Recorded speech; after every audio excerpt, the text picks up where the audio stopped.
Bom dia a todos, meu nome é Péricles, eu trabalho na Vale como Port Captain e como Relações Institucionais da Vale. E desde 2015 eu tenho representado a Vale numa delegação do Brasil que representa no Comitê de Meio Ambiente Marinho e no Comitê de Prevenção à Poluição e Resposta. Um comitê e um subcomitê. Por conta da pandemia, as reuniões da Vale foram canceladas e depois retomadas à distância, né? Online, pelo aplicativo. E a velocidade dessas reuniões, as resoluções, os acertos, caiu muito. Então, praticamente, o que está a gente observando hoje é que as reuniões elas são preparadas em grupos de correspondência e são praticamente apresentadas os resultados prontos nas reuniões com todos os países pertencentes, né?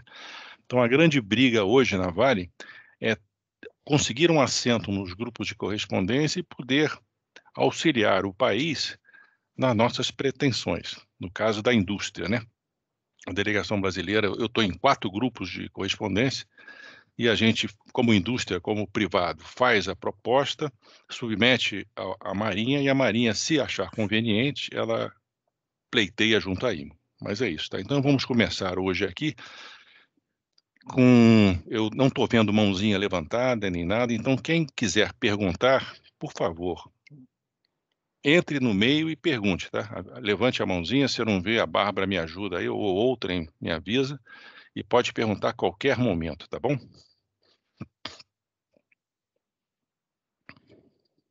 Então, nossa agenda hoje vai ser água de lastro, tá? Bioincrustação, e o assunto que está hoje dominando o meio ambiente, tá? As emissões do gás estufa, tá? Essas discussões, como a gente vai ver daqui a pouco, estão querendo cobrar uma taxa dos navios por tonelada de carga embarcada, e isso tem praticamente matado todas as discussões no Comitê de Meio Ambiente. Então, água de lastro foi todo para o grupo de correspondência, bioincrustação para o grupo de correspondência, e a gente está evoluindo praticamente só no efeito dos gases estufa. Então, eu vou passar para os senhores e senhoras hoje como estão os grupos de correspondência nesses temas aí, tá? O GHG, ele tem muita influência na navegação, mas diria que pouca coisa para os portos, por terminais. Bem, esse é o nosso terminal de Tubarão e vocês veem aí uma atracação recente de um navio já com as velas rotativas. Essas 5 cilindros deitados aí a bom bordo são as velas que proporcionam um aumento da velocidade, tá? É um primeiro navio a atracar, um mineirareiro a atracar com esse sistema no Brasil. Então, água de lastro. Vamos voltar ao tema água de lastro, tá? A IMO adotou a seguinte resolução em 1973. Olha isso, 1973, tá? Água de lastros captadas em águas que podem conter bactérias de doenças epidêmicas, quando descarregadas, devem causar propagação de doenças epidêmicas em outros países. Isso foi em 73. A preocupação era a cólera na África, que isso poderia contaminar grandes cidades, tá? Somente em setembro de 2019, a convenção entrou em vigor, depois de 48 anos de discussões. Veja bem como isso foi muito costurado, muito barreirado, mas enfim, em 2019 entrou. Na realidade, entrou em 2017, mas por conta de pressões dos armadores, ela foi postergada 2 anos e entrou de fato, né, de direito em 2019. E entramos na fase da fase de construção de experiência, a EBP. Essa fase, ela isenta os armadores, os navios, né, de multas, na maioria dos casos, mas pune também se consideraram a negligência do comandante do navio. Ela vale, mas não vale não muito, tá? Por exemplo, certos países que não assinaram a convenção, os Estados Unidos é um deles, ele tem seus protocolos próprios e ele multa, tá? Embora não esteja previsto multar, mas como ele não assinou a convenção, ele criou a sua própria convenção de controle de água de lastro e multa. Então, os navios que vão para lá têm que estar de acordo com as legislações deles. E os navios, os armadores, né, têm até 2024 para alcançarem o padrão de qualidade exigido pelas águas descartadas. A preocupação agora são focadas na qualidade final da água. Isso é que é o importante, tá? Com a proximidade da data final, a comunidade se preocupa com a instalação, operação e gerenciamento do sistema. Ou seja, esse equipamento de água de lastro, para os nossos navios, custa cerca de 3 milhões de dólares. Tá? E não existe em prateleira. Então, você tem que escolher o fabricante, encomendar o equipamento que demora 1 ano para ser produzido, e depois agendar um estaleiro, um dique seco, para entrar com o navio e instalar o equipamento. Então, está previsto no mundo a fase crítica de instalação, os navios todos docados, a maioria deles docados para instalar os navios antigos, né? Antes de 2019, antes de 2017, e não tinham equipamento. A instalar esse equipamento em 2022. O ano que vem, então, vai ser o ano da instalação dos equipamentos. Tá? Vou recordar aqui, todos os senhores e senhoras já sabem, com certeza, mas eu vou recordar. Então, nós temos hoje 2 regras, tá? 2 métodos de tratamento de água de lastro. O método D1, tá? Que a gente tem que trocar a água de lastro a 200 milhas de terra e a 200 metros de profundidade, um mínimo aceitável de 50 metros. E fazer a substituição por 3 vezes da água tomada no porto pela água oceânica, águas azuis. Tá? Então, esses 3 métodos aí, sequencial, fluxo contínuo e diluição, eles permitem da água marronzinha se tornar azul, depois de 3 admissões e descargas dos tanques. Tá? Basicamente, os navios usam o segundo método, fluxo contínuo e a diluição. Por que não usa o sequencial? Porque não é adequado ou confiável você esvaziar um tanque em navegação e deixar ele vazio por um tempo até começar a encher ele, né? Porque pode causar deformações estruturais no tanque e no casco do navio. Então isso é evitado, mas o método contínuo de diluição é muito utilizado. Tá? Esse é o método D1. O método D2 é o equipamento, tá? Que na realidade são vários gabinetes, vários módulos instalados na praça de máquinas, filtragem, às vezes colocação de produtos químicos nele. Então, tem várias fases do equipamento. O equipamento é muito grande, né? Não existe assim, não é assim uma geladeira, um micro-ondas, é uma coisa enorme, com vários módulos distribuídos na praça de máquinas. E esse equipamento, para se coletar a água de lastro dele, tratada, né? Existe um ponto de prova lá na praça de máquinas. Então, se os senhores imaginem, né? Embarcar com um balde, primeiro se acessa ao navio pela escada externa, né? De porta-ló, lá fora, no cais. Sobe-se tantos andares, depois mergulha-se na praça de máquinas com um recipiente e tal, descem 4, 5 andares para chegar no ponto de coleta de prova, de coleta da água de lastro e fazer o teste. Essa fotografias daí foi o teste realizado na Ponta da Madeira, em que a Marinha pediu para analisar uma água testada, né? Uma água tratada, de um navio que tinha um equipamento.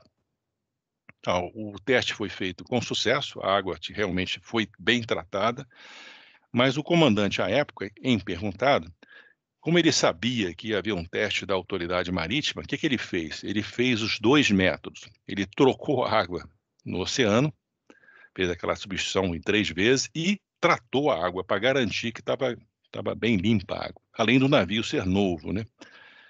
Mas enfim, o teste deu certo. E esse equipamento a gente chama de BWMS. A gente vai ver muitas vezes ele aí, tá? Realmente é um gerenciador de água de lastro, porque não é só o equipamento que trata, né? Tem os planos, tem as não conformidades, como tratar.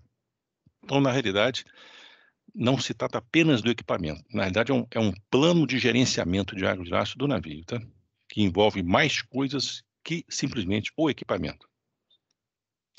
Então, resumindo, o que se faz hoje de água de lastro? A gente tem muitos navios aí que operam contêineres que não descartam água de lastro, então, ou seja, ou descartam muito pouco. Então os navios têm a opção de não deslastrar, ou seja, não tratar, consequentemente ele não deslastra nada. Então ele está dentro da convenção. E a parte azul aí é o método D1, a troca oceânica, nos seus 3 métodos dele, tá? O lado direito, em cinza claro, um azul claro, são os sistemas de tratamento a bordo, tá? Os equipamentos, os BWMS, tá? Eles são mecânicos, filtração, centrifugação, químicos, ou seja, se coloca substâncias químicas na água, depois a gente tem que filtrar essa água que sai para o mar, né? Ou seja, você joga um cloro numa piscina, vamos fazer uma comparação grosseira aqui. Esse cloro mata lá as substâncias indesejáveis na água da piscina, mas a gente não pode jogar essa água com produtos químicos no mar. Ela tem que ser filtrada e estabelecer condições não químicas na água para ser devolvida ao mar, né? E outros métodos físicos, né? Às vezes aquece a água, às vezes trata com ultravioleta ou até ultrassom. E também métodos combinados. Os navios têm filtração, centrifugação, filtração ultravioleta, violeta e química. Então, na realidade, os equipamentos de tratamento, eles usam mais de um desses métodos, tá? E, por último, né, uma estrutura de recepção interna também pode ser exigido, que está na convenção, tá? No nosso caso da Vale, que nós somos um grande importador de água de lastro, porque nossos navios chegam aqui vazios, carregam de minério e voltam ao seu porto de origem. Ou seja, os navios descarregam água de lastro nos nossos portos. E os nossos maiores navios, eles carregam cerca de 200.000 toneladas de água de lastro. Então, não existe no país nenhuma estrutura em terra que receba 200.000 toneladas de água e trate. Não existe essa coisa. O que poderia existir numa contingência seria um navio-tanque, receptor, atracar a contrabordo desse navio e receber essa água de lastro para um posterior tratamento. Tá bom? Mas está previsto uma instalação de esterra para receber isso aí na convenção. Mas no Brasil não se tem notícia disso, que tem essa instalação ainda. Esse documento aí chegou agora, dia 7 de abril, tá? Nessa fase de experiência, muitos países estão fazendo testes, né? Esse documento é recente, de 7 de abril de 21, e foi postado pela Austrália, tá? O que ele fala? O teste de qualidade de água de tratada em navios. A Austrália, por um período, 2019, 2020, em plena pandemia, 2020, ela fez análise da água tratada em navios. Tratada não pelo método de troca oceânica, mas sim tratada por equipamentos. E ela observou o seguinte: 33% dos navios que ela fez o teste foram encontrados organismos fora do padrão de descarga, ou seja, maiores que esses 50 micros aí. Esse resultado indica que esses organismos desse tamanho são mais propensos a apresentarem um risco para a transferência de espécies aquáticas invasoras. Ou seja, 1/3 dos navios estava fora da conformidade do que previa a qualidade da água. Por isso que eu falei anteriormente, o nosso foco agora, o foco dos armadores, é a qualidade da água. E nessa pesquisa da Austrália, em 2019, 2020, nesse primeiro item, não foi bom, tá? Eu estou resumindo esse documento da Austrália, que tem 5 ou 6 folhas, resumir numa transparência. Ele é mais rico que isso, mas esses são os highlights do documento, tá? Outra conclusão do estudo, tá? Das amostras tratadas, né, pelo equipamento de gerenciamento de água de lastro, com substâncias ativas, né, ou seja, alguma substância química, 22% não estavam em conformidade com o oxidante residual total. Ou seja, foram desembarcadas, junto com a água tratada, químicos, o que não é bom isso, tá? Então, 33% estavam com animais, ou seja, animais pequenininhos, mas ainda com capacidade de transmitir doenças, e outros, 22%, estavam com químicos nas águas. que não é permitido, tá? Excedências dos níveis de TRO da água de lastro tratada e descarregada levanta preocupações sobre a capacidade de neutralizar o TRO restante antes da descarga e pode apresentar riscos ao meio ambiente. Logicamente, ninguém quer tomar banho numa praia que recebeu água com produtos químicos de um navio que estava fundeado. Isso é preocupante também, tá? E outra coisa, um navio que leva 200 mil toneladas de água, ele tem que ter um método que você, retirando uma amostra, imagina só, 200 mil toneladas, o que seria uma amostra segura para a gente poder analisar e dizer que aquele navio está conforme? 200 mil toneladas. Quantos tem que tirar? 1 tonelada? 20 toneladas para saber se está conforme? Não. Criaram um documento, uma ISO, tá? Que existe um turbilhonamento da água e dentro desse turbilhonamento a gente consegue retirar uma amostra que seja uma média das águas de lastro do navio, tá? E foi constatado que apenas 14% das amostras foram consideradas dentro daquele padrão da ISO, tá? Então as águas não estavam representativas de toda a água do navio, água de lastro do navio. Tá bom? Então quando foi medir lá a torneirinha lá da análise da água de lastro, constatou-se que, olha, não está bem turbilhonado, não está bem misturado, o que poderia indicar um falso positivo ou um falso negativo. As amostras foram coletadas nos navios em diferentes locais e horários, dia e noite, dependendo dos horários de atracação dos navios, é claro. Cada processo de amostragem levou 3 horas e meia, tá? Aquele teste que nós fizemos na Ponta da Madeira demorou 5 horas, porque os técnicos estavam se adaptando ainda, mas já está demorando menos tempo, 3 horas e meia. A amostragem não causou nenhum atraso indevido aos navios e não afetou a bordo das operações. Isso é importante para o terminal, que às vezes a gente, por conta de uma inspeção de port state, a gente fica preso lá, o navio terminou o carregamento ou descarregamento e preso por alguma inspeção do port state. Outro documento que também chegou recentemente foi esse do Canadá, tá? Muito interessante esse documento. Chegou agora dia 3 de agosto, há pouco tempo atrás. Foi usado um modelo para estimar o número de descargas de água de lastro necessárias antes do estabelecimento de uma nova espécie. Ou seja, quantas descargas têm que ser feitas daquela água para transferir uma espécie, tá? Muito interessante esse estudo, tá? E fizeram comparação com a troca oceânica com os equipamentos, tá, de tratamento. Então, em comparação com a troca de água de lastro, quase 5 vezes mais descargas podem ser feitas antes do estabelecimento de uma primeira espécie, nos níveis de desempenho dos equipamentos de gerenciamento de água de lastro. Ou seja, você trocar água de lastro em alto mar ou você tratar o equipamento, mesmo que aquele equipamento não esteja conforme, muito conforme, vale a pena tratar. É mais eficiente tratar do que apenas trocar a água de lastro. Havia essa máxima na IMO, alguns anos atrás, que a simples troca oceânica estava resolvendo o problema, não precisava inventar um equipamento. Para que inventar um equipamento? Mas esse documento do Canadá diz que não.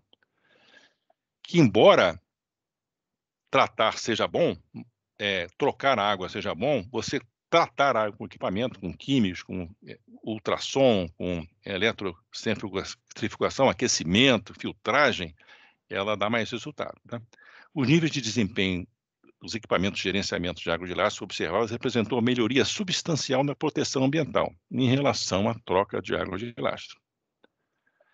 No entanto, será importante manter e melhorar o desempenho dos equipamentos daqui para frente. E isso que a gente já viu no slide anterior da Austrália. Eles não estão ainda 100%. E está aqui o gráfico que ele apresenta, tá? Apenas trocando a água de lastro, Ballast Water Exchange, ou seja, necessitam 234 descargas para você criar um novo bichinho lá na praia, tá? Você usando um equipamento meia boca, que funcione 50%, necessita 1.139 descargas. E com equipamento 100%, 38.000 descargas de água de lastro. Olha só que conclusão importante, tá?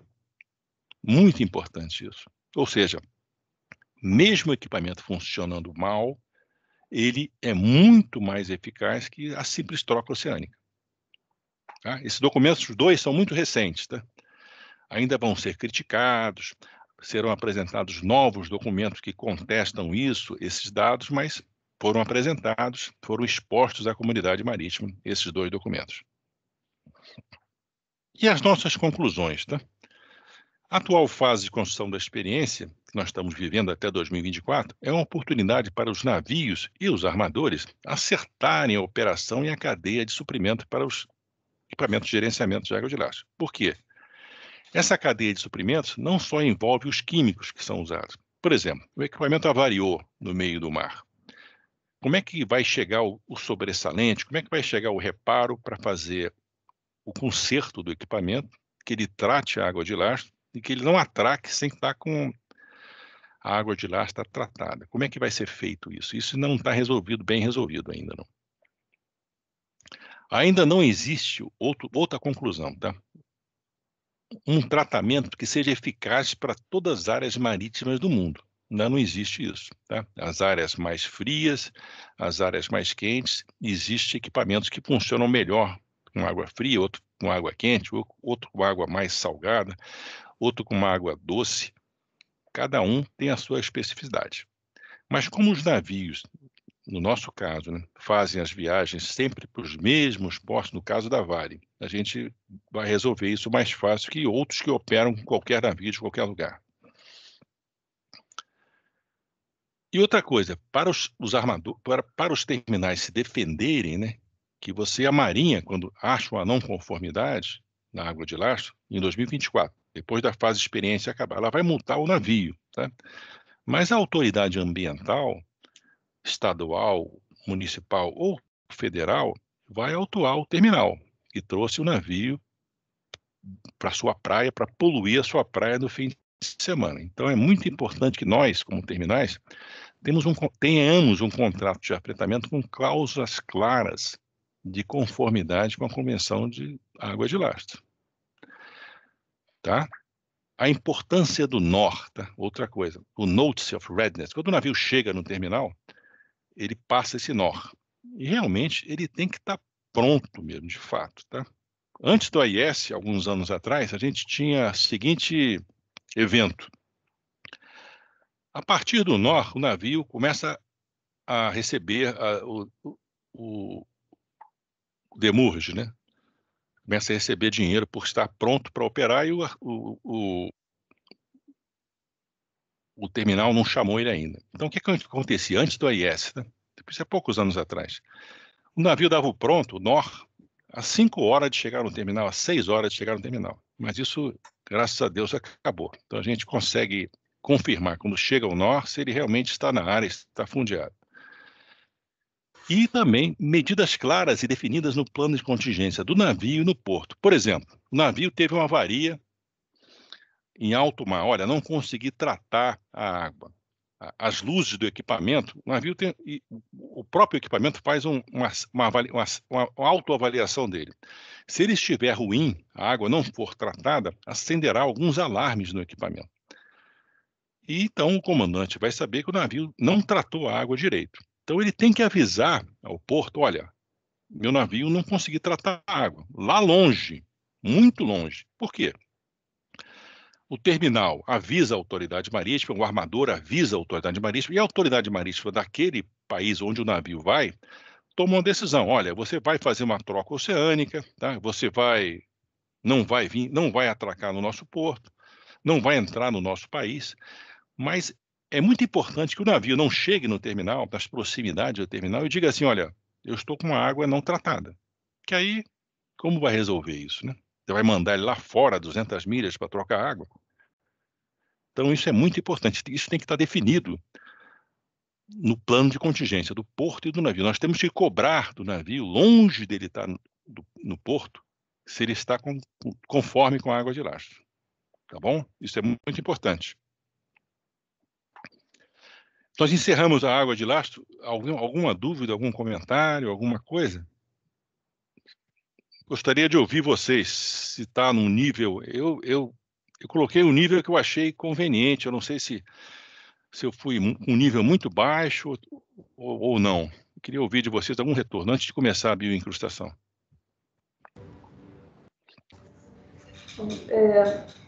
Do meu lado, eu achei bastante didático e parabéns, Péricles, que eu aprendi o que processos que não eram tão claros para mim. Então, tá, muito obrigada. Parabéns aí por essa primeira parte. Tá, a primeira parte foi concluída. Tá, realmente a água de lastro e a bioincrustação... Pois não? Perdão, Péricles, interrompendo. Eu queria também, só reforçando assim, achei ótima a apresentação, a gente já teve a oportunidade até de ver você falando sobre isso em outros momentos, né? Inclusive presencialmente lá no Rio de Janeiro, acho que deve ter sido uma das últimas reuniões presenciais, né, que tivemos. Na Transpetro. Exatamente. E uma coisa que eu queria te perguntar, teu sentimento, Pérez, sobre... Você coloca muito claro, né, como isso é um desafio para a navegação.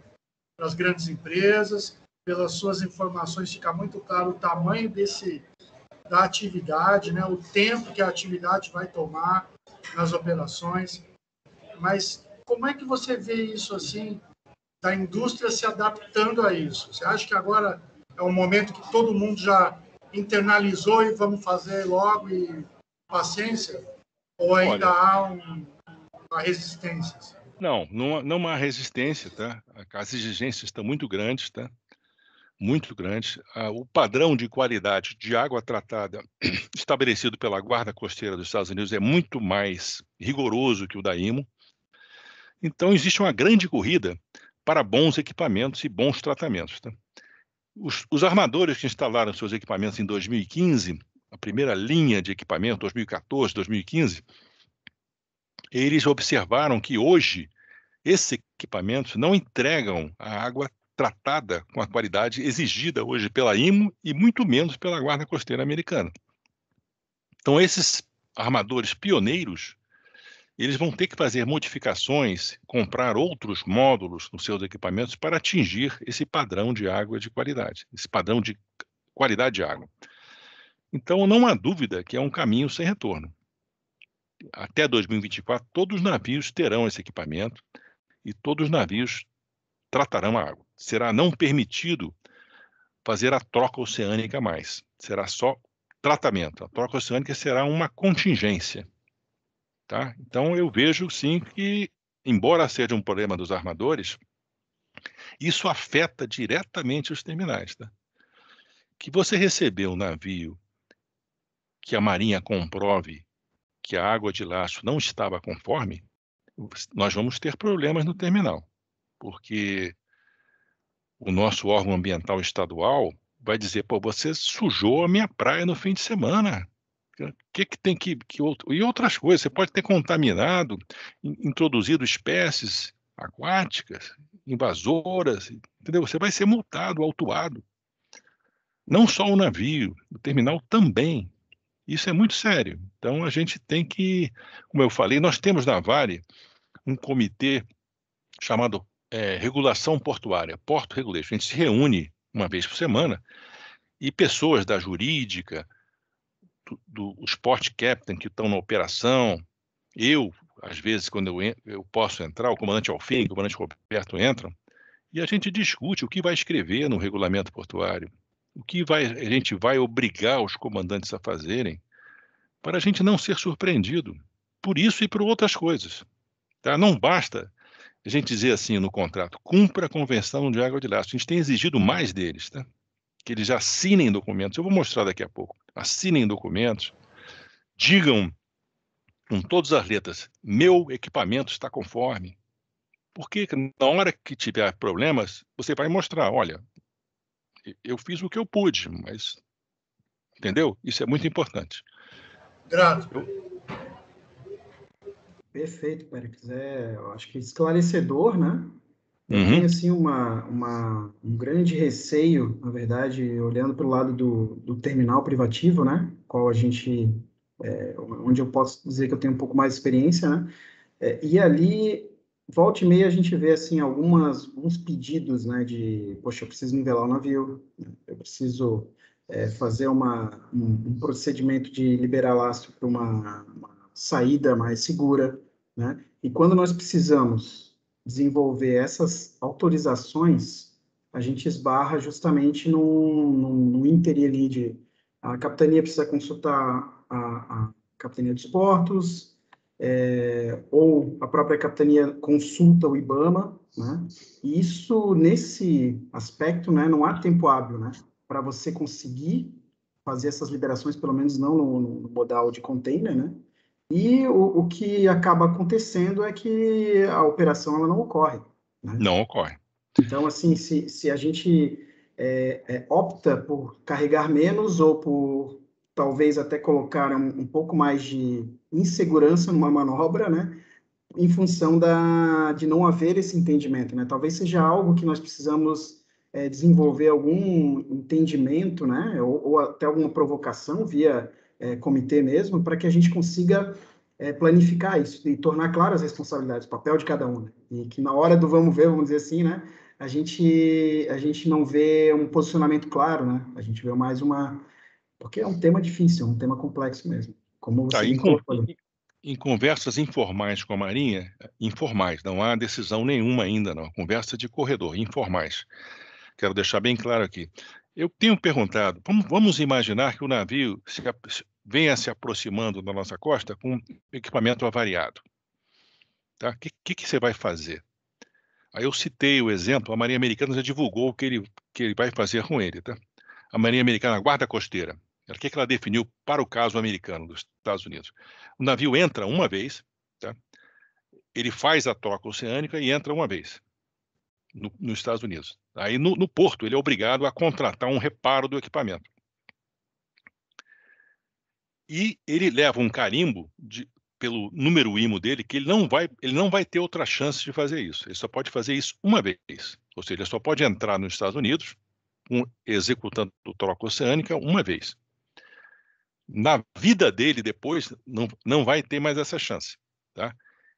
E eu perguntei o que vai acontecer no Brasil. Aí informalmente, vou repetir isso, estão pensando em definir áreas em todos os portos, uma área de descarte, como se fosse na dragagem, entendeu?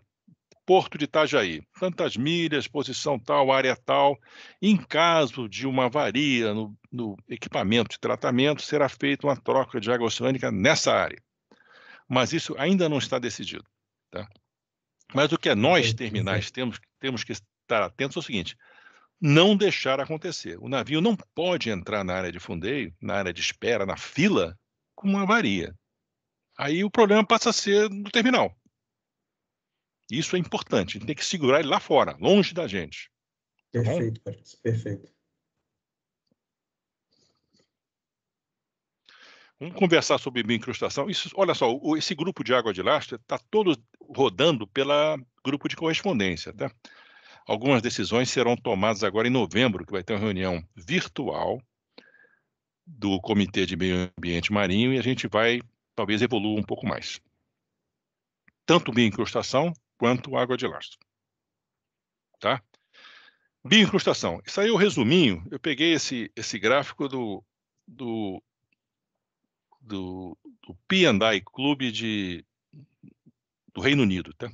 Isso aí resume bastante. Tá? O navio está lá, no cais atracado, aí do cais embarcam os micro-organismos no casco do navio. Aí o navio viaja, tá? Alguns desses, logicamente, morrem, pela velocidade do navio se desprendem.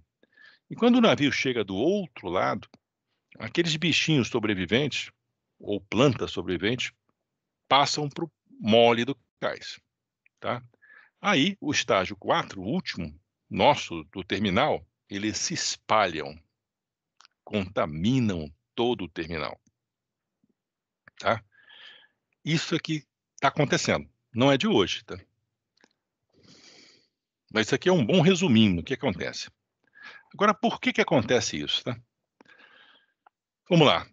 Os vetores dessas... Quem é que traz essas plantas e esses bichos não desejáveis, essas espécies invasoras aquáticas, esses AIS? A maioria, como a gente vê nesse gráfico aí, a fonte é IMO, tá? São os navios, tá? E seguido de água de lastro. A maior quantidade no mundo são os navios, ou por bioincrustação do casco, ou por água de lastro. Pescador, rede de peixe, também traz, mas é muito menos, tá? Tá bom? Área suscetível, plataformas de petróleo, tá? Geralmente, essas plataformas, não sei se ainda hoje, o pessoal da Transpetro pode falar melhor, elas são construídas fora do país e são trazidas rebocadas. Podem trazer. Fazendas de peixes, tá? Geradores de energia, maré, ondas, a navegação, barcos de recreio. Esse barco de recreio é muito importante. Onde é que os velejadores... Eu sou velejador, tá? Até um barquinho, eu tenho um barquinho de 32 pés. Onde é que o velejador quer ir? Ele quer ir do seu local onde ele mora, do Rio de Janeiro, para Paraty, para Abrolhos, para Fernando de Noronha, que são santuários. Então, ele vai levar no casco do veleiro dele algum bichinho alguma planta incrustada no seu casco, às vezes micro-organismos, tá? Que mal se vê no casco, mas ele pode transportar no seu veleirinho alguma espécie aquática invasora para um santuário, um outro local que esse organismo vai se proliferar. E qualquer navio pode fazer, não só a navegação, ela atinge os grandes portos, as grandes cidades, mas os veleiros, os barcos pesqueiros menores, eles vão a pequenos locais e transportam esses organismos. E também o balizamento, boias, amarras, eles também há que se fazer uma manutenção constante, uma limpeza das amarras, dos cabos de amarras, para retirar essa bioincrustação, tá bom? Que eles também, uma maneira dos organismos se espalharem é por essas boias, pelo balizamento, cabos, boias e pilares de pia. Como é que a gente resume, como é que essa convenção aqui, ó, controle e gerenciamento da bioincrustação marinha. Isso aqui é um documento da IMO, tá, que está sendo revisado. Tá? Nós estamos agora, no grupo de correspondência, alterando as orientações dos navios que foram escritas em 2011, há 10 anos atrás. Nós estamos na 4ª rodada de interações de alterações. O que a gente faz? O comitê da IMO propõe um texto, tá? E todos os países mexem no texto e encaminham. Nós estamos na 4ª rodada, essa semana está rodando a 4ª rodada de contribuições dos países sobre alterações desse controle da bioincrustação. O que fazer, né, para reduzir a bioincrustação dos navios? Isso certamente vai aumentar o custo do frete, não há dúvida disso. Isso é uma das conclusões primárias.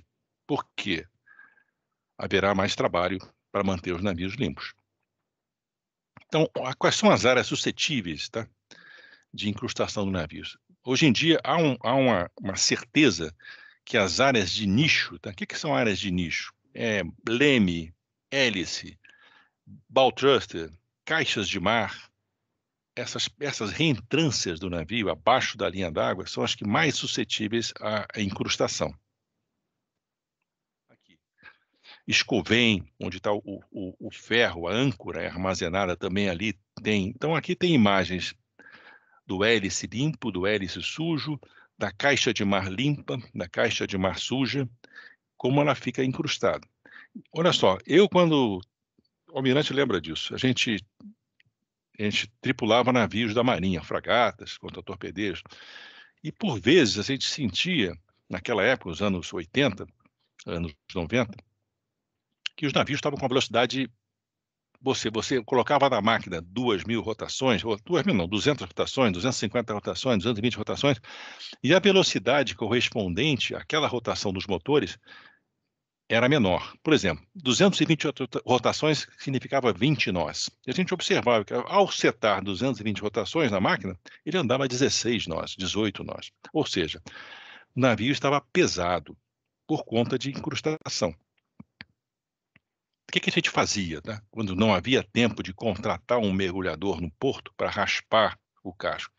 A gente se aproximava de algum rio no caminho, por exemplo, o Rio Doce, na saída entre o município, entre a Bahia e o Espírito Santo, Itajaí, saída do Guaíba, da Lagoa dos Patos. A gente chegava perto de alguma foz de algum rio, e aquela água doce que vinha do rio, ela matava a craca de água salgada. Apenas um fundeio de 12 horas numa área dessas, de rio, saída de rio, foz de rio, era o suficiente para limpar um pouco o casco, porque a água doce matava a vida de água salgada. Mas acontecia um problema, as tubulações de ar-condicionado, elas eram entupidas, porque os organismos se soltavam das grelhas, né, das caixas de mar, e entravam na rede de resfriamento do ar-condicionado. Então nós perdíamos o ar-condicionado por um tempo, tinha que desentupir, mas o casco ficava mais limpo. Hoje em dia isso não é mais possível. Possível, mas não é mais recomendável. O ideal seria uma limpeza profissional do casco. Eu vou falar disso daqui a pouco. Então, esse bichinho já teve aqui no Brasil o mexilhão dourado, que a gente nem fala mais nisso, tá? Mexilhão dourado, por exemplo, no Rio Grande do Sul, no ano 2000, a Internacional Tintas, ela tinha uma garantia para os veleiros de pintura, garantia de não craca por 1 ano. E naquele ano, com 6 meses, os navios ficaram tomados pelo mexilhão dourado e a fábrica da Internacional teve que pagar a repintura dos veleiros. Isso foi um exemplo do que aconteceu por lá. Mas, enfim,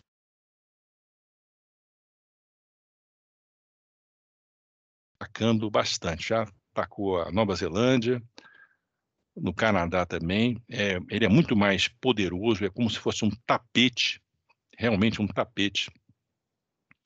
E ele tem impactado muito, até provocado asma em humanos pela casca dele. Mas o impressionante, apesar desse prejuízo no Canadá e na Nova Zelândia que vocês estão vendo aí, na Coreia do Sul ele é fonte de alimentos. Ele é comido como fruto do mar.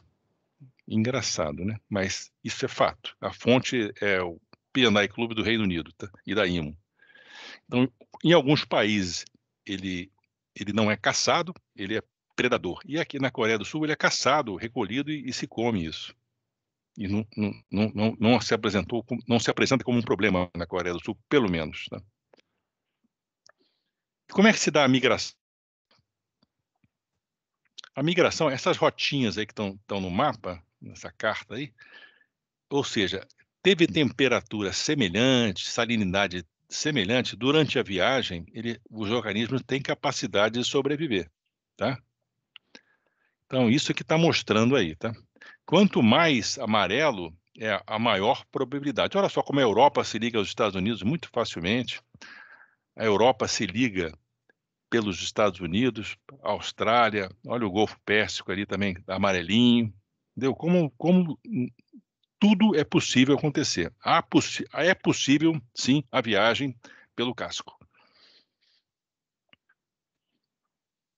Olha só, além disso, as espécies as espécies grudadas no casco, navegam melhor em águas mornas, águas dentro da zona tropical. E, para o nosso azar, algumas delas sobrevivem em águas temperadas. Então, a viagem é possível desses organismos no casco, tá?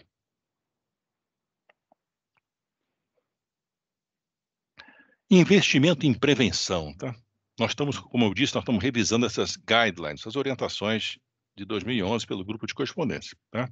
Então, o que vai acontecer? Por enquanto, está acontecendo isso aqui. Nós vamos obrigar os armadores, os navios, a usar revestimentos anti-incrustantes, mas eles já usam, tá? Nós vamos retirar algumas substâncias que são venenosas, não só à craca, mas também aos peixes. Nós estamos retirando algumas substâncias das tintas e estamos colocando tintas mais eficazes, mais modernas, tá? Então, nós vamos exigir que as tintas sejam mais eficazes e sejam pintadas com mais frequência. Então, hoje em dia, o navio, ele doca a cada 2 anos e meio, ele é obrigado a docar. nós estamos propondo, isso vai ter muita resistência, que a frequência de docagens e a frequência de pintura seja aumentada, para garantir que menos craca tenha no casco, tá? A Norsul, eu tentei contato com o Carlone hoje de manhã. Carlone é um gerente, um dos diretores da Norsul, uma empresa de navegação brasileira. Ele está nas caixas de mar, ele contratou de um fabricante nacional um sistema que dá pequenos choques elétricos, passa uma corrente elétrica nas caixas de mar, pode passar no casco todo, mas é muito caro. Mas o que ele fez? Ele fez um teste de colocar esse equipamento nas caixas de mar. O que são as caixas de mar? As caixas de mar são grelhas, né, que ficam no fundo do navio, que permitem que certos equipamentos do navio sejam resfriados pela água do mar. Então tem uma bomba que aspira a água do mar, essa água corre dutos internos do navio, então resfria o motor, resfria o ar-condicionado, essa água é de circulação. Então antes da entrada dessa água do mar tem um ralo, né, uma grelha. Então ele aplicou esse equipamento que gera uma corrente elétrica nessa grelha. E, segundo ele, eu não consegui falar hoje de manhã com ele, para ele me dar. Ele me disse, no último contato que eu tive com ele me disse que tem funcionado. Que esse equipamento, esse ralo, não tem tido tanta ação de bioincrustação. Tá? Mas é caro, é um investimento. O ideal é que esse equipamento fosse em todo o casco, nas áreas de nicho, no leme, no hélice. Não sei se é possível, mas está dando certo por enquanto no ralo. Tá? Então, outra tentativa que foi feita foi esse equipamento que está à direita aí, tá? É um equipamento rotativo, são como se fosse uma enceradeira que escova o casco de cracas, tá? Mas o Japão, recentemente, ele derrubou essa ideia, porque ele realmente, esse equipamento, ele tira a macroincrustação, mas a microincrustação, quase microscópica, esse equipamento não consegue remover. Mas não existe solução perfeita, né? Mas isso aí resolve 60%, 70%, ele consegue resolver. Então, pode ser que essa escova rotatória seja obrigada, em alguns portos do mundo, a princípio, o navio chega para o fundeio, antes de ele atracar, ele vai ter que contratar essa empresa que faça essa limpeza, vamos chamar assim, grosseira do casco, né? E dar a destinação correta para o material em terra, tá? E é isso, limpeza de casco e aumento da frequência das docagens. Isso que a gente está discutindo no grupo de correspondência com muita resistência ainda. Ainda vai a plenário. Terminais portuários. O que a gente tem que fazer? Tá? Eu falei agora de navio, tá? Mas o que a gente tem que fazer como terminal? Tá? Isso é importante. Tá? Inspeções frequentes. Piers, defensas, boias, cabos submersos e balizas. Que eles podem ter essas espécies alienígenas invasoras, aquáticas invasoras. Inspeção técnica feita por biólogos mergulhadores, não é qualquer um, não. Porque se arrancar de qualquer jeito, ela, pela corrente marinha, pela corrente de maré, ela vai embora e se estabelece em outro local. Então você tira aqui, me safei. Mentira. Vai aparecer daqui a pouco na outra perna do mole. Então, essa inspeção técnica feita por biólogos que sabem retirar esse material, fotografam, há um acompanhamento do pier, como é que estava em janeiro, como é que está em junho, como é que está em dezembro. Então, sempre esse acompanhamento, tá? Mergulhos constantes nas pernas do pier. E, como eu falei anteriormente, um cuidado na retirada e destinação desse material. Alguns têm queimado esse material, tá? Taca a gasolina e queima. Não sei se é a melhor solução. Mas a destinação é muito importante, tá? E o cuidado, tem que raspar com uma rede muito fina, para não deixar nada escapar. É difícil, a limpeza é difícil, tá? E quanto mais cedo, é como a doença. Quanto mais tratar mais cedo, mais chance de sucesso. Se começar a incrustar, limpar logo, além de ser mais fácil, mais barato, vai ser mais eficaz.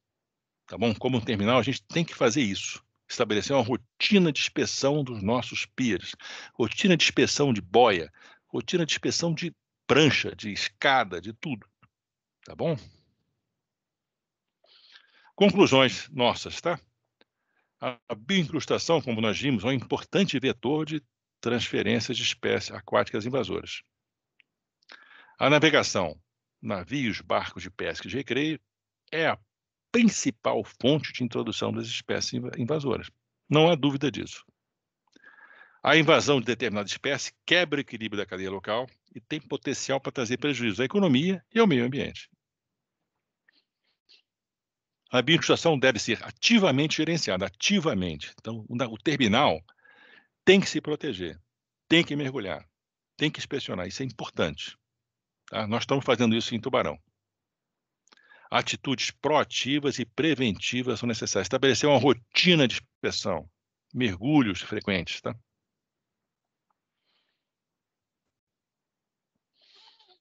Bom, acabou. Por enquanto é isso aqui. Alguma coisa de bioincrustação? Péricles, eu só ia reforçar ali a questão dos terminais, né? Uhum. Que, inclusive, até em algumas auditorias aqui internas nossas, a gente já recebeu até do Banco Mundial que eles vão cobrar, assim, bem pesada essa questão da bioincrustação e justamente como você bem colocou ali, né? Mergulho técnico dirigido por biólogos, né? Com um vídeo, né? Tudo filmado. A nossa sorte é que a gente já faz isso desde 2006 aqui no Porto, né? Quando a gente começou as obras, mas existem várias metodologias, né? E tá vindo forte. É uma questão assim que eu acho que é até uma proteção para o Porto, né? Saber o seu histórico, saber se teve alguma espécie invasora, mesmo que seja algo, alguma espécie, de repente, que já entrou no nosso país na década de 80, que seja, mas é importante a gente ter esse histórico para nos resguardar, né? Gerenciar bem o risco, né? Nós temos um colega que ia com a gente, o Robson Calisto, ele era do Ministério do Meio Ambiente. Ele está meio afastado agora, mas a ideia dele, há uns 3, 4 anos atrás, era a seguinte: cada terminal tem que saber qual a vida, quais são os animais que são do seu terminal. Ou seja, se houver algum animal diferente, alguma ostra, algum mexilhão diferente, o terminal tem que saber, isso aqui não é meu, não tinha aqui. E esse registro contínuo que você fez referência no seu terminal desde 2006 é muito importante. Ou seja, isso aqui nunca apareceu. Pô, que bicho, que coral-sol bonito, que concha bonita, que diferente. Não tinha isso aqui. Isso é um sinal de invasão. Então, esse controle, esse registro é importante. Tá? Então, a ideia do Robson Calisto era cada porto ter conhecimento dos animais e plantas que convivem no seu porto, para perceber rapidamente qualquer espécie invasora. Tá? Perfeito. Obrigado, Péricles. Nós aqui na Imetame, a gente está no estágio pelo qual o Cris já passou, né? Agora na instalação, já fazendo campanhas prévias à instalação. Agora é acompanhar, né? E a gente tem uma recomendação, né? uma condicionante do ICMBio específica para isso, que engloba não só as estruturas, mas que o terminal garanta que os cascos que atracam as embarcações que estejam envolvidas na instalação, todos já venham livres de contaminação. Né? Então, também já traz a corresponsabilidade não só, né, para o terminal, para os prestadores de serviço e para a operação, essa experiência que o Cris vem tendo aí já, como o Pérez colocou aí também. Mas então, é muito difícil. Chegou e não tem volta, né? Nós vamos não tem volta. Nos adaptar. É muito difícil que você, às vezes, é uma micro incrustação, né? Aquela pequena, aquele tecido verde, assim, muito leve, não chega a ser. Aquilo já é uma micro transferência. Ali tem vida, né? É muito difícil, vai ser muito difícil isso. Mas nós temos como. A melhor arma para o terminal é ter o seu controle. O controle do seu terminal, das suas pernas de pia, teus acessos a navios que a maré sobe e desce, você ter ali limpeza constante disso. Isso é muito importante. Outro assunto importante, alguns terminais, tá? Emissão de navios, tá?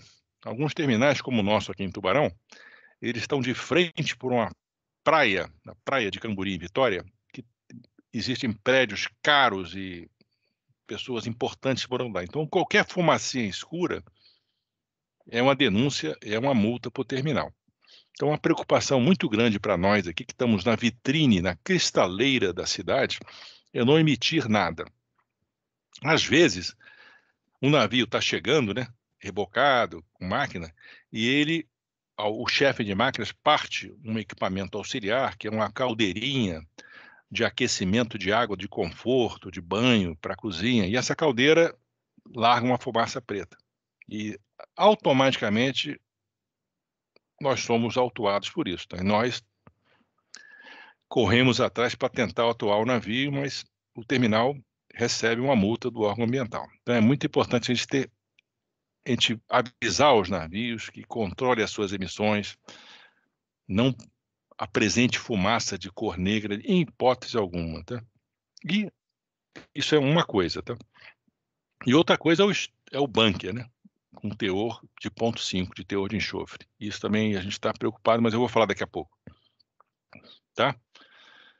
Combustível limpo, com 0,5, ele é obrigatório em todo o mundo já, 0,5 de teor de enxofre, tá? Essas áreas com azul escuro, tá?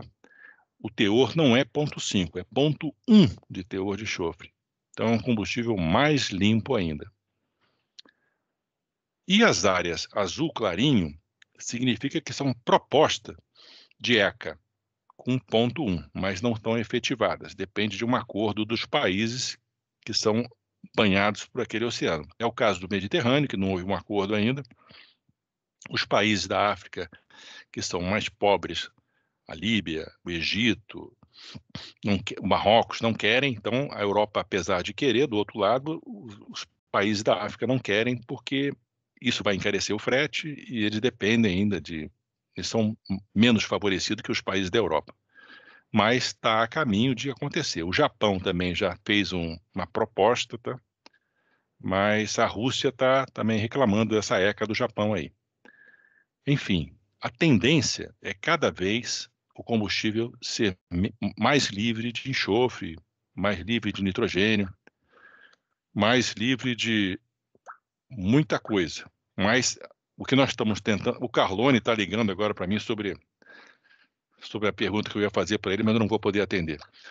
Enfim, nós estamos hoje em busca do combustível limpo.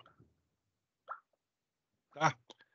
E para alcançar esse combustível limpo, a gente está modificando os navios, tá? Tentando fazer com que eles sejam mais eficientes deixando a queima de combustível fóssil para lá. Então, tem algumas ideias de vela, pipa, painéis solares, mas velas cilíndricas rotativas.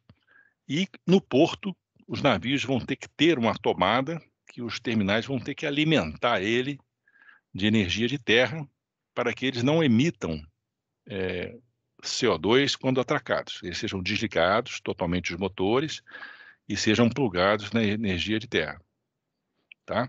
Então, existe hoje uma tendência a aumentar o calado aéreo, aumentar as estruturas do navio.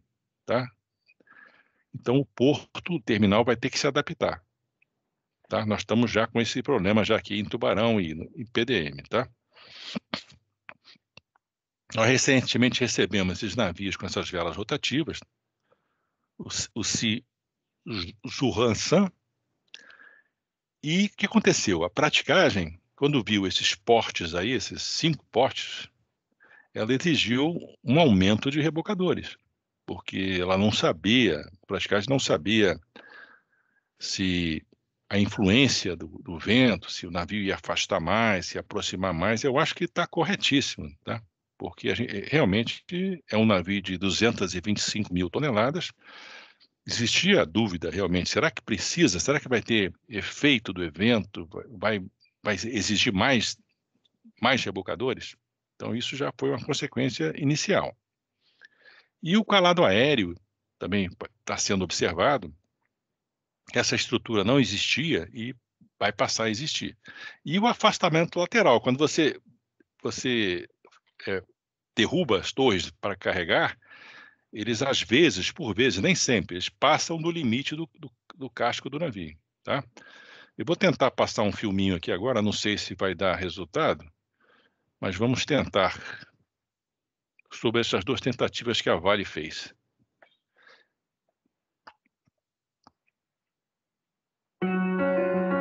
Estão ouvindo o som? Tá bom, sim. Sim, sim. Sim.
Então, o que esse navio Sea Vitória faz? Ele tem um gerador de bolhas, tá? Essas bolhas elas passam por baixo do casco e reduzem o atrito do navio. Com isso, é esperado que haja uma grande economia de combustível, que ele flutue nesse colchão de ar. Então, nós estamos realizando mensurações nas viagens desses navios e já estamos observando um efetivo e significativo redução de consumo de combustível. Tá? Então, isso vai ser uma tendência certa dos navios. Tá? O que isso interessa aos terminais? Pouco interessa, mas o que pode interferir serão os equipamentos que eu falei anteriormente, que podem afetar o calado aéreo. Mas para o terminal é só uma notícia. Olha, o navio está usando bolhas de ar. Ótimo. Desde que não precise de alguma coisa a mais do terminal, tranquilo. E a outra iniciativa são as velas rotativas, que eu vou tentar passar aqui o filme. Só me informe se tem som, tá? No Espírito Santo, o que tem chamado a atenção é a tecnologia de uma embarcação revolucionária. Cada cilindro tem 24 metros de altura, equivalente a um prédio de 7 andares, e 4 metros de diâmetro. São 5 cilindros de aço. Nesse estaleiro, na China, eles foram acoplados no casco do navio. A primeira viagem foi para o Brasil, para esse porto em Vitória, no Espírito Santo. Esse é o primeiro navio de grande porte do mundo equipado assim com 5 velas rotativas. E a inspiração veio do passado. O vento sempre foi um aliado da navegação. Então, por que não usá-lo agora para ajudar a reduzir também os danos ambientais? No mar, o vento faz as velas, os cilindros de aço, girarem em diferentes velocidades. Com esse movimento de rotação, o vento circula no casco do navio de uma forma que gera uma força que empurra o navio para frente. É um fenômeno conhecido como efeito Magnus. Com essa ajuda do vento, o motor usa menos combustível e gera menos poluição. Cada navio pode emitir 3.400 toneladas de CO2 a menos por ano. A gente vai fazer um monitoramento de 1 ano para incluir toda a sazonalidade dos ventos ao longo da rota. E essas informações, junto com a experiência operacional, vão permitir a gente aperfeiçoar a solução e, eventualmente, instalar velas maiores, uma maior quantidade de velas para o navio. E aí a gente pode ter um ganho maior do que esse. O navio chegou vazio ao Espírito Santo e pode levar até 325 mil toneladas de minério de volta para a Ásia. No porto, as velas ficam deitadas e não atrapalham o carregamento e nenhuma operação. Foram 5 anos de estudo e 8 milhões de dólares para implantar o projeto. Nas próximas viagens, todos os dados serão coletados a fim de aperfeiçoar a ideia, para que no futuro, mais de 100 navios de grande porte da mineradora possam voltar um pouco ao passado e usar as velas, ainda que de aço e cilíndricas, para melhorar a eficiência e diminuir a poluição. A energia eólica está na origem da navegação comercial, mas ela deixou de ser relevante nos últimos 2 séculos. E agora a tecnologia permite a gente se reconciliar de novo com a navegação. No Espírito Santo.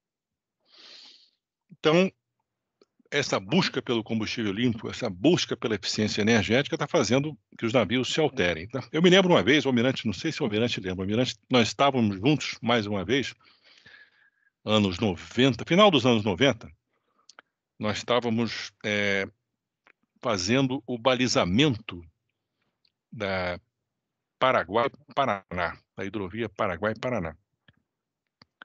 E os comboios que saíam naquela época, deve ter mudado isso já, mas os comboios que saíam do Mato Grosso, do sul do Mato Grosso, Corumbá, eles eram formados, né, 3x4, 5x8, eu não me lembro qual a formação deles, mas eles não eram adequados à calha do rio.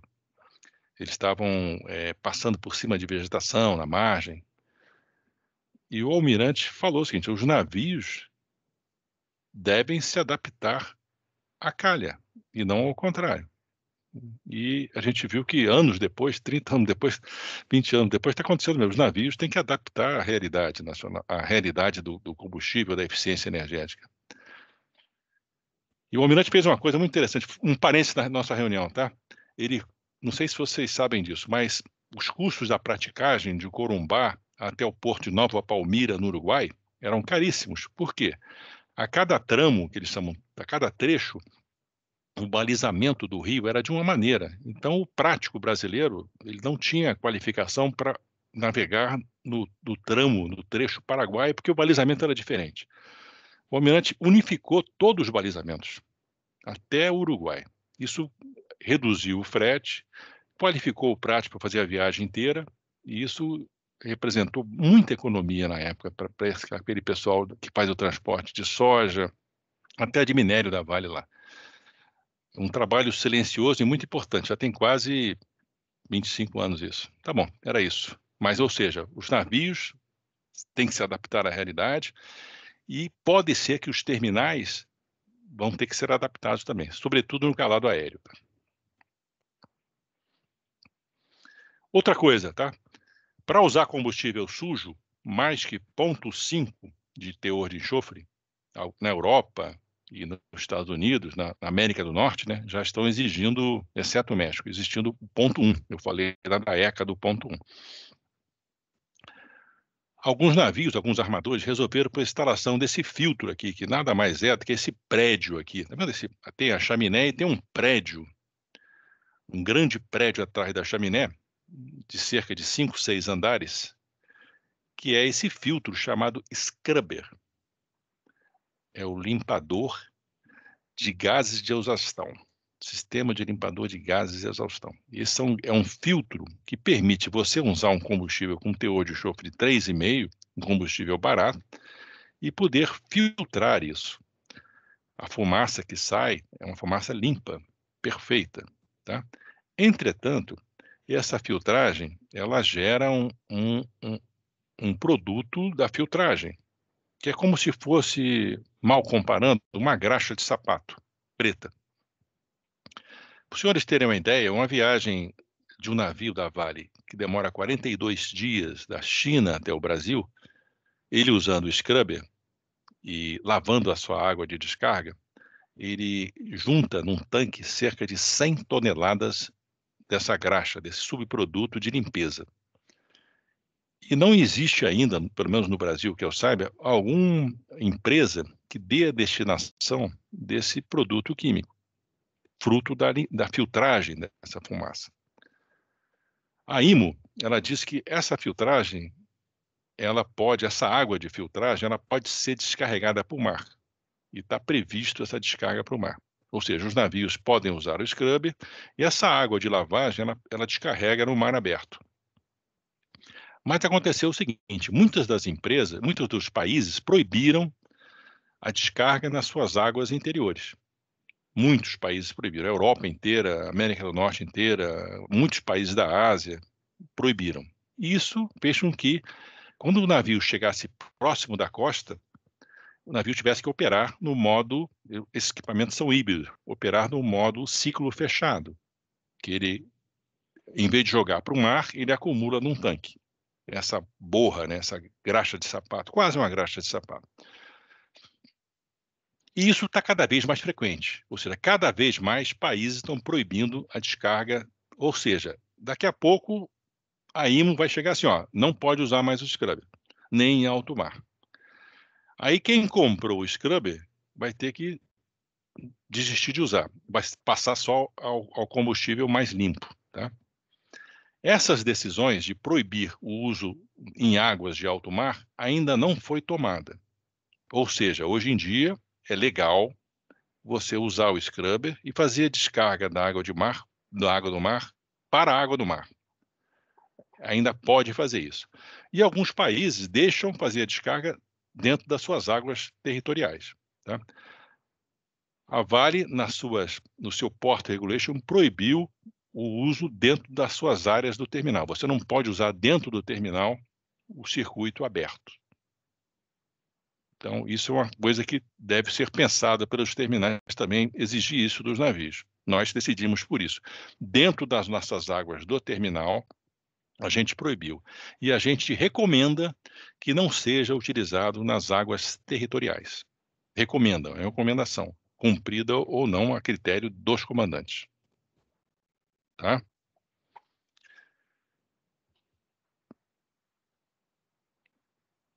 Isso eu já falei, tá? Ou seja, por enquanto pode. Até quando a gente não sabe. Em novembro desse ano, nós vamos voltar às discussões sobre esse tema aqui, tá? A gente tem... O Japão diz que ele apresentou um estudo há 2 anos atrás, dizendo que as descargas de scrubber na Baía de Tóquio não causaram nenhum problema, que é limpo, não tem problema nenhum, mas faz muito menos mal do que a fumaça, caso não estivesse scrubber. Ou seja, a poluição provocada pela fumaça de um combustível com alto teor de enxofre faz mais mal do que a água de lavagem jogada na Baía de Tóquio. Mas somente o Japão, pelo que eu me lembre, apresentou esse documento. Talvez porque o Japão fabrica scrubber, eu não posso dizer isso, mas ninguém sabe. Ou seja, hoje em dia pode descarregar em alto mar e alguns países estão restringindo próximo da costa. Ok? E nós estamos encerrando, tá? Consegui cumprir o prazo aí. Isso aqui é um slide antigo que eu tinha aí guardado e eu reaproveitei. Isso é um resumo do que o navio joga. O navio é um grande poluidor. O que ele recebe? Ele recebe óleo combustível, óleo lubrificante, ar, CO2, O2, oxigênio, água, e descarrega lixo, água oleosa, água cinza e água negra, ou seja, esgoto e água de banho, cozinha, água de lastro e também a bioincrustação. Tá? Olha só quanta coisa o navio joga. O que ele descarrega é problema do porto. Geralmente é problema do porto. Descarrega dentro do terminal, né? Nós estamos revisando também o padrão de qualidade em grupo de correspondência do esgoto, o anexo 4 da MARPOL. Eu estou nesse grupo de correspondência que nós estamos mudando, hoje em dia, os equipamentos de tratamento de esgoto. Ou seja, eles estão sendo mais rigorosos agora. Então, nós vamos, talvez, os navios tenham que trocar esse equipamento de tratamento de esgoto. Mas está em discussão ainda em grupo de correspondência específico. É isso é um resumo do que o navio joga. E a referência aqui, o anexo 1 da MARPOL, anexo 5, anexo 4, tá? Convenção de Água de Lostra, anexo 6, tá? É isso. E ações complementares. O que nós fazemos? Além de toda a legislação da IMO, da Norman, o que a gente fez como terminal, tá? A gente fez isso daqui, ó. Eu falei com vocês nas reuniões que a gente tem nas sextas-feiras, aí uma vez por semana, a gente discute e a gente implementou algumas decisões do terminal. Não sei se vai abrir, está demorando. Assim que vocês visualizarem, vocês me informam.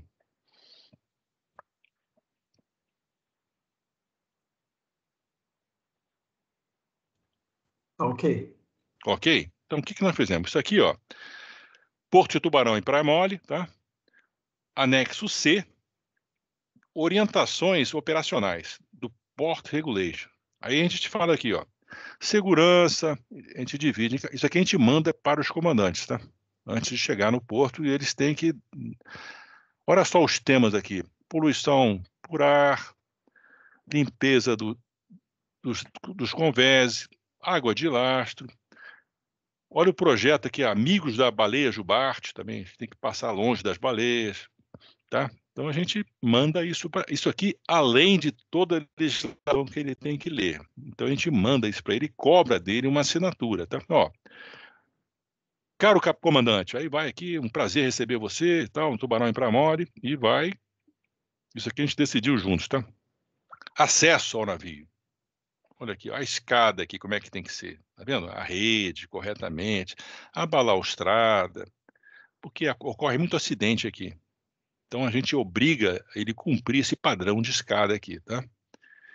Isso aqui, isso aqui é repetição da legislação mundial, tá? Mas a gente faz questão de definir bem claro isso, tá? Para ele cumprir, ó, poluição, anexo 6 da Marpol, GHG e tal, tá? Água de lastro, repete aqui, ó, vocês têm que cumprir a resolução, vocês têm que estar de acordo com a norma 20, tá? Ó, os comandantes, master, devem informar qualquer falha no tratamento do sistema, se ocorrer, às autoridades locais, ao terminal, à bandeira, à classe, tá? Para posteriores instruções para autorização ou não de atracação. A gente escreve isso para ele. Não basta o NOR dele, Notice of Readiness, ele chega no porto e fala, estou pronto. Não basta isso, tem que assinar isso aqui também. Tá? É mais uma garantia que ele está correto. Outras poluições, então a gente manda tudo isso para ele. Então, ó, Amigos da Baleia Jubarte, ISPS Code, desembarque de tripulantes, tá?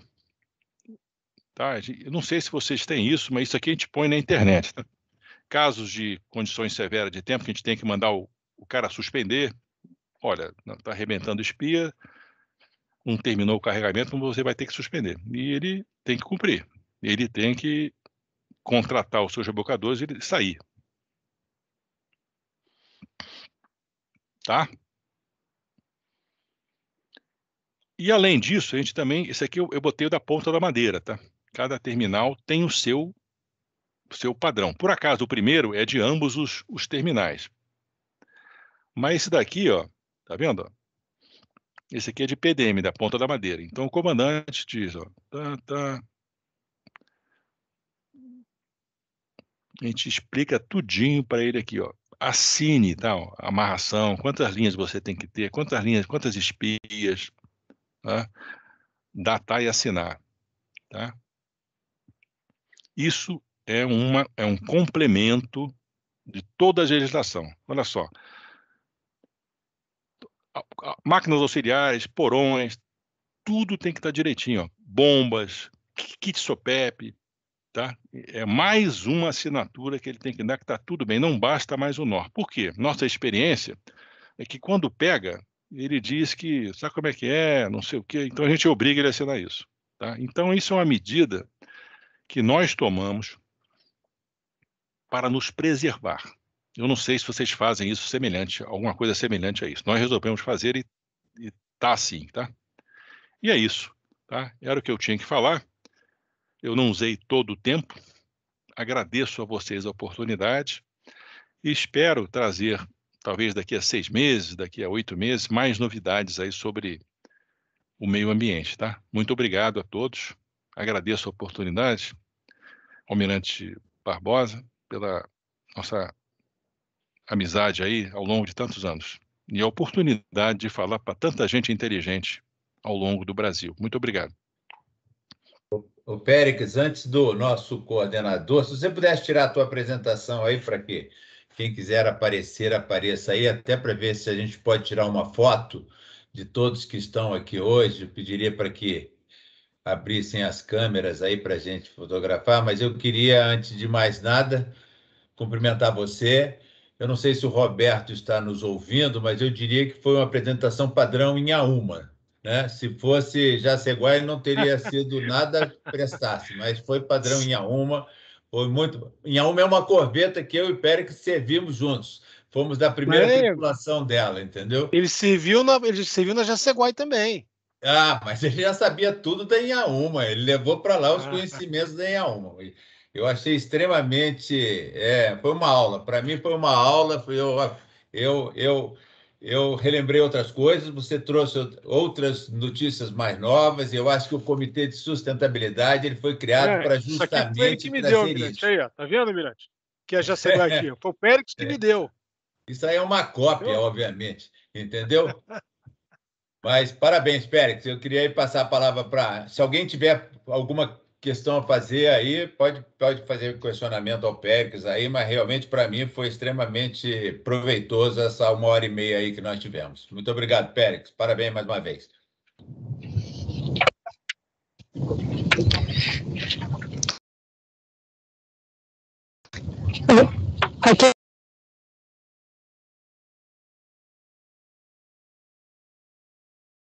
Seria a oportunidade de melhores práticas terminais. O Cris, teu áudio está entrecortado, a gente não está entendendo.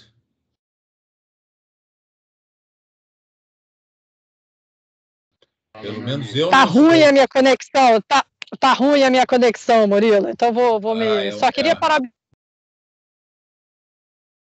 o Péricles pela generosidade e só pontuar, Murilo, a importância dessas melhores práticas dentro desse ambiente. Perfeito. Aliás, sobre melhores práticas, nós já conversamos sobre isso. Nós temos até um projeto aí que a Luciana pode falar um pouquinho sobre melhores práticas aí dentro desse comitê. E o Cristiano, obviamente, também, que é o dono do comitê. Pode falar um pouquinho sobre as melhores práticas aí.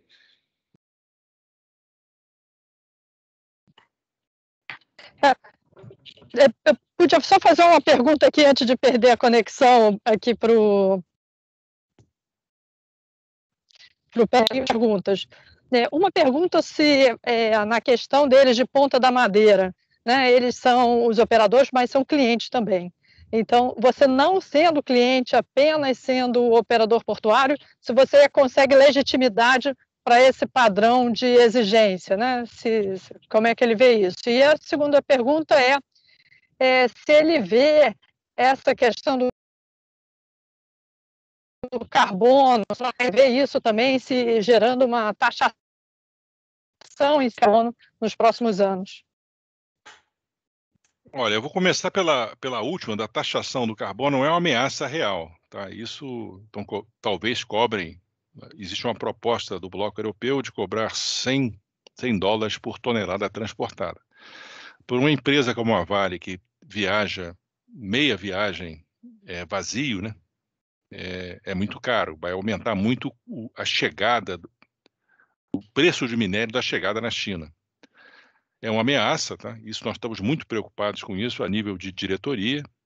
Nós estamos fazendo todos os esforços possíveis para isso não acontecer, mas o que eu posso dizer é que a Europa está muito unida nisso. E nós não sabemos o resultado que vai ocorrer. Talvez saia alguma coisa em novembro. Em abril, na reunião, houve uma tentativa, mas foi bloqueada pela China, alguns países bloquearam, além do Brasil. Nós produzimos um paper, mas está em discussão. Isso é muito sério, não só para a Vale, mas para o Brasil também. Todos os países que exportam commodities, com essa taxação, vai ser muito duro sobreviver. Mas não há decisão ainda e é uma preocupação. Agora, sobre a primeira pergunta, se há legitimação disso, a gente estabelece nos nossos contratos de afretamento, tá? Essas cláusulas, tá? Olha, você tem que estar conforme com A, com B, com C, com D, tem que fazer isso, tem que fazer aquilo. E a gente obriga o comandante a assinar esses termos, tá? Porque a gente viu na experiência, né? Nossa experiência de... Tubarão tem 42 anos. Não, vai fazer 80 anos o ano que vem, Tubarão. Foi de 1942. Nossa experiência é que, na hora da justiça, ter uma assinatura do comandante dizendo que estava conforme faz a diferença, tá? Então, é por isso que a gente partiu para isso. Não foi uma decisão nossa, né? Foi uma sugestão do nosso corpo jurídico, que é muito experiente, que os advogados trabalharam na Inglaterra, no direito marítimo, então eles sugeriram isso. Olha, tudo bem, beleza, mas pede o comandante assinar. E na hora do vamos ver, o comandante tinha conhecimento, tá bom? Eu não sei responder a senhora, mas eu diria isso. Tá, joia. Não, desculpa, mas só complementando, mas você pede como afretador e não como operador portuário, né? Não, eu peço como afretador no contrato.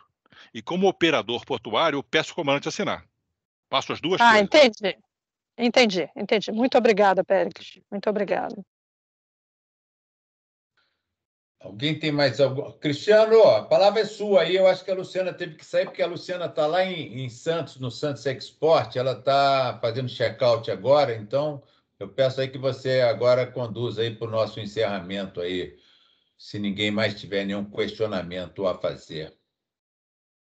Eu só tenho uma correção a fazer, Almirante. O terminal do Tubarão é de 66, né? A Vale que é de 42. Então, a partir de 66 a gente operou Tubarão. Uma correção que eu falei uma besteira aí. Eu também acho, mas eu fiquei quieto, porque como os tubos foram criados em 66, eu achei que não poderia ser de 42, mas fiquei calado aqui. Obrigado pela correção. O Péricles, eu tenho só uma pergunta rápida. A gente tem conversado bastante sobre inventário de carbono, né, no país. Eu participo aqui do Fórum Capixaba de Mudanças Climáticas. A gente está conversando sobre isso num comitê à parte. O Brasil está falando bastante sobre os inventários estaduais.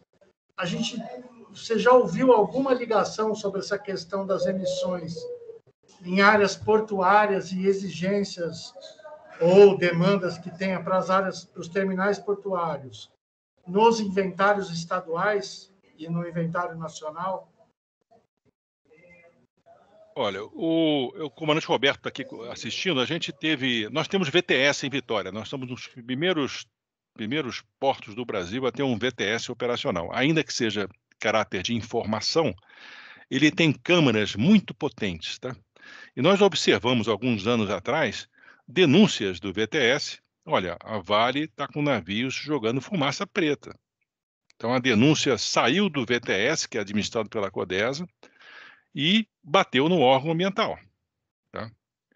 Então, como eu falei aqui na nossa apresentação, a Vale, o terminal do Tubarão, ele fica na cristaleira da praia ali. Então, vários olhos, várias câmeras olhando o dia inteiro. Qualquer fumacinha mais negra é denunciada. Não sei se eu respondi aí ao questionamento. Péricles, dentro tá ótimo, grato. Só corroborando, dentro do seu porto, do seu terminal, se você é o administrador portuário, você tem todos os direitos de manter o meio ambiente seguro. Por exemplo, a Vale proibiu a operação de bunkering dentro de Tubarão. Então, aquele fornecimento de óleo diesel, gasolina, não tem mais dentro do porto. Ela tem esse direito de fazer. Entendeu? Então, dentro da sua administração portuária, você pode exercer as suas funções de controlador e defesa do meio ambiente. Grato, Roberto. Perfeito. A gente lá aqui no Porto Itapuá também, a gente colocou restrições, né, para esse tipo de operação, para abastecimento também, e fica restrito a uma necessidade de segurança mesmo da embarcação, né, com a anuência da Marinha que vai nos vamos dizer assim, nos posicionar esse risco, né, tudo registrado em livro de bordo, aí sim ocorre esse tipo de... Nunca aconteceu, nunca precisou. Atendendo aqui ao chamado aqui do Almirante, né? Vamos concluindo aqui a nossa reunião, né? Eu acho que nós tivemos uma belíssima apresentação do Péricles. Eu acho que assim enriqueceu e trouxe vários pontos de atenção para a gente checar nos nossos terminais, né?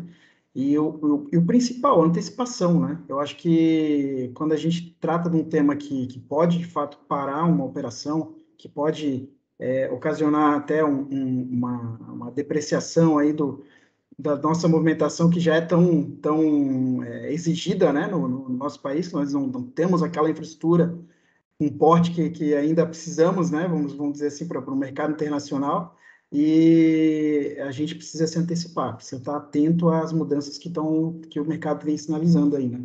E nesse ponto, né, eu queria até fazer uma provocação aqui para o grupo, né, que eu acho que a gente tem um material nobre, rico e de ponta, né, que já vem direto da IMO, sobre emissões de navios, lastro e bioincrustação, né? Nós fizemos um webinar que foi muito interessante também, junto com a Márnia, o comandante Roberto também esteve junto lá, né, que também trouxe assim, um material riquíssimo, né, sobre emissões em terminais e também na navegação. Então, eu acredito que a gente poderia, fazendo um pedido aqui para a Bárbara, né, de repente centralizar na Bárbara aí um encaminhamento, né, de materiais dos demais terminais, né, nesses 3 pilares aí, emissões, lastro e bioincrustação, o que vocês poderiam compartilhar, né, com a gente, e a gente estrutura um compêndio para que a gente comece, de fato, a registrar isso e ter o nosso material de boas práticas da ATP de sustentabilidade, né, 2021, aí, com já essas belíssimas inclusões aí que a Vale tem trazido, que também a Transpetro tem provocado, para a gente ir condensando num caderno, né? O que vocês acham? A gente poderia definir aí até uma semana antes da próxima reunião esse envio de material aí, a Bárbara receberia e compartilharia comigo, eu já posso fazer essa filtragem do material para a gente ir consolidando, né? Já temos 3 temas importantíssimos aí na mão. Topa ou não? Está topado, eu tenho certeza que todos querem isso, Cristiano. Eu acho que é importantíssimo isso. Eu acho que o grande produto desse comitê é justamente essa troca de informações. Eu tenho certeza que muita coisa que o Péricles falou hoje aqui já vai ser internalizada em vários terminais aí, porque foram coisas, informações muito importantes. E nós temos outros terminais que também têm suas experiências e que podem trazer justamente essa experiência para nós aqui nessa troca aí. Eu acho que a gente tem que continuar nesse projeto, sem dúvida nenhuma. Inclusive, Almirante, essa apresentação do comandante Péricles vai ficar lá no YouTube, se vocês quiserem compartilhar internamente.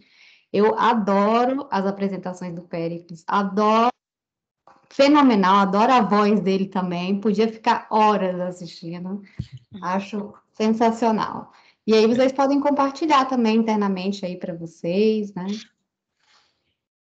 E podem mandar para mim também, depois eu passo para o Cristiano, a gente faz essa filtragem e manda para vocês. Só quero fazer uma correção no que o Péricles falou. Quem unificou lá a parte de sinalização não foi eu, não. Foi a delegação brasileira da que eu fazia parte, levei a sugestão apenas, entendeu? Quem sou eu para fazer uma unificação de balizamento lá? Mas foi uma contribuição brasileira, porque realmente aquilo era uma bagunça muito grande, entendeu? A liderança do almirante definiu as manobras. Pode ter certeza disso. Não tenho dúvidas. Gente, assim, gente, alguém tem mais alguma? Já estamos próximo ao almoço aí. Alguém quer fazer mais alguma consideração? Se não,